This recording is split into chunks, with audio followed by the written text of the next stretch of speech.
Hello guys, hello Leo. Welcome dito sa aking channel, Kapalaran 888 Leo.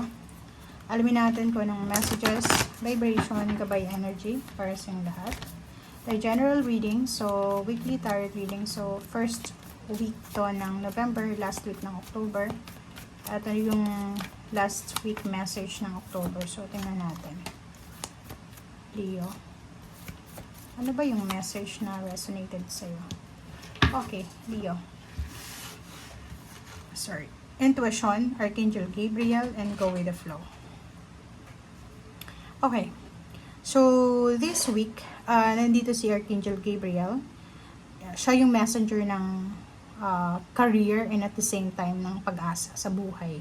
So, sinasabi ng baraha sa'yo dito na posibleng may offer of new career, advanced career ito. Parang and parang career move siya, 'di ba? Parang ang offer nito is pwedeng magdala sa ng sobra-sobrang pag-asa, 'di ba? Pag-asa na like halimbawa sa ngayon yung trabaho mo is parang feeling mo hopeless na ano lang, empleyado ka lang, paycheck to paycheck, ganyan ganito. Etong message ni Archangel Gabriel or yung blessings or miracles na dala niya this week is posibleng magkaroon ka ng limpak-limpak talaga na salapi dito. Okay? So, sumunod ka sa sinasabi ng intuition, ng iyong intuition, of course. Trust your intuition and go with the flow. Let things happen.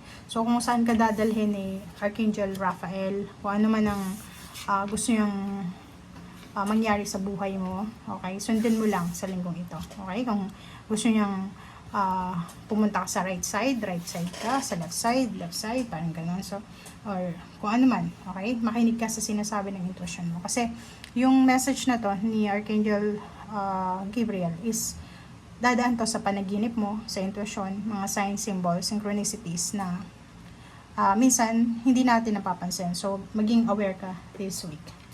Okay.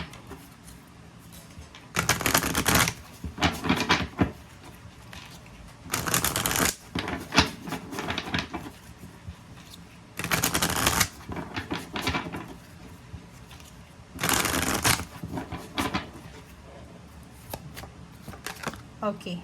Number 1, Ace of Pentacles, optimism, consciousness. So, nakikita ko sir dito, sobrang positivity, sobrang confidence, sobrang determination ang mararamdaman mo sa linggong ito.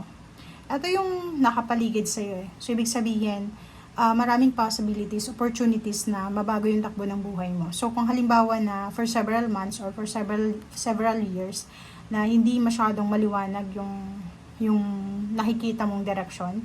Like, halimbawa, may gusto kang puntahan, may gusto kang applyan na trabaho, company, gusto mong mag-ibang bansa, pero nililito ka hindi mo alam, saan ba ako pupunta? Gusto mong mag-travel, pero hindi mo alam kasi hindi ka pa sigurado. But this week, sinasabi na may liwanag kang makikita, may hope, may pag-asa.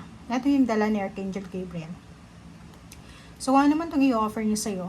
Ito yung magdadala sa'yo ng financial openings, diba? So, parang isang gateway ng financial career siya, diba? Ang posibleng papasok sa buhay mo na makakatulong siya para mabago yung takbo ng buhay mo.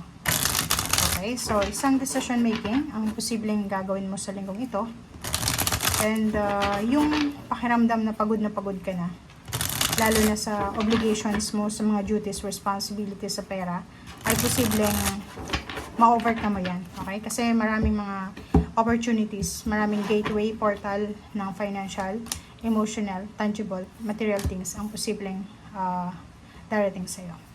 Okay, first 2 cards sa last deck natin is Two of Wands and the Judgment. Yun. 2 or pwedeng 3, 4. Maraming offers to. Okay? So, makikita mo dito sa Archangel Gabriel ay magbibigay sa'yo.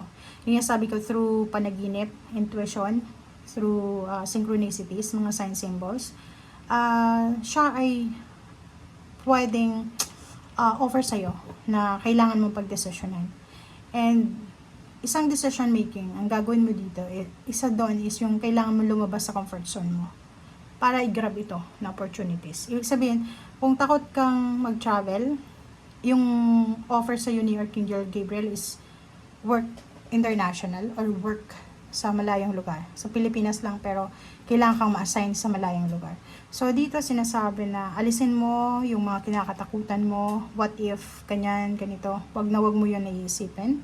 And dito sinasabi na grab mo yung opportunity na yan. Lumabas ka sa comfort zone mo, tanggapin mo, go with the flow. Okay, ang ganda. So dito naman, sinasabi sa'yo ng barahan na isa sa mga wini-wish mo, 99 kasi siya eh. So, 99, money and emotion. So, kung ano yung mga wini-wish mo emotionally and financially, posibleng dumating siya this week na to. So, ibig sabihin, may minamanifest ka para sa pamilya mo. Like, alam ba yung minamanifest mo? Yung party, happy times, celebration, wish fulfillment or anything, achievements, completion, yung anak mo makapagtapos, yung magulang mo maging healthy, ikaw maging healthy, ganito, ganyan. Posibleng ma-achieve mo siya this week. And dito naman sa Nine of Pentacles, yung mga money matters. Pwedeng may mga minamanifest kang ganitong amount of money. Gusto kong kumita ng 1 million pesos in few months. Parang ganun minamanifest mo yun. Posibleng mangyari sa. Okay? So, trabaho ganun din. May mga minamanifest kang work na posibleng makuha mo. So, sobrang excitement. Okay? Sobrang excitement, sobrang saya, kasi parang nakikita ko sa'yo dito, Leo, ang tagal mong na-stagnant, diba? Ang tagal na, diba may emperor? Ang tagal mong nawala sa circulation, parang ganun. Nawala yung power mo eh, nawala yung confidence mo, nawala yung determination, parang medyo nawala ka sa focus. Nawala ka sa line, parang ganun. Medyo gumanon ka. But this week, eto yung simula na marireclaim mo yung power mo. So, sobrang excited ka. So, kung ano man tong good news na to na parating sa'yo, it's either contract, it's either celebration, it's either money, it's either travel, it's either career, international or local, it's either promotion sa trabaho, salary increase. Kasi nasabi ng barahan na deserve mo yan. Okay. So, yun. No more fear, no more worries. Nakikita ko siya dito. Makakawala ka dyan. Okay? So, sobrang liwanag ang makikita mo.